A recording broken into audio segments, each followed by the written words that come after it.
I rise to speak in support of Senator McKinn's matter of urgency. It's been estimated that 600,000 Australian tradies are exposed to silica dust every year. The stone bench top industry is only one of many ways Australians can be exposed to silica dust.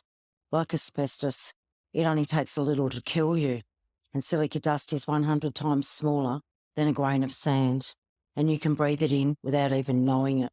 Exposure to asbestos took us so many years to do anything about, and exposure to silica will just take months for symptoms to show themselves, unlike asbestos. Silicosis isn't new, and there have been many state and federal inquiries, but as usual, governments have been slow to act. According to the Australian Lung Foundation, a lack of government investment in research and monitoring has made it impossible to work out how many Australians are actually suffering with silicosis. That's why Senator Pocock and I wanted to split out the silicosis amendment from the Closing the Loopholes bill, because it brings silica in line with asbestos and would start gathering national data. The average age of a silicosis sufferer is 35, and at 35, many would have young families. Many would more than likely be our young sons and daughters.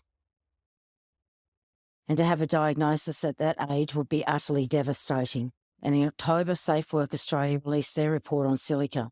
They recommend a national ban on engineered stone tops and a special licensing scheme for the handling of existing bench tops. They have also said that no level of cancer silica is safe, not one bit, for tradies. The unions are united. 2 weeks ago, Senator Pocock and I stood with union representatives, called for a national ban.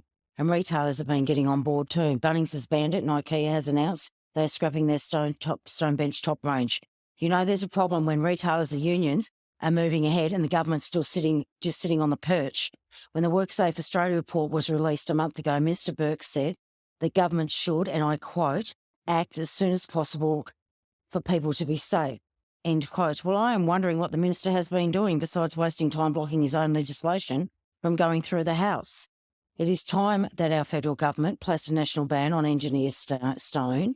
There is no excuse not to. It's just rubbish. You have Labor states all over the place. Fix the problem. It can't be that hard. It's taken hundreds of years to do something about asbestos, and I can tell you, you cannot waste another minute. But what's more disappointing, I mean, this is a national issue.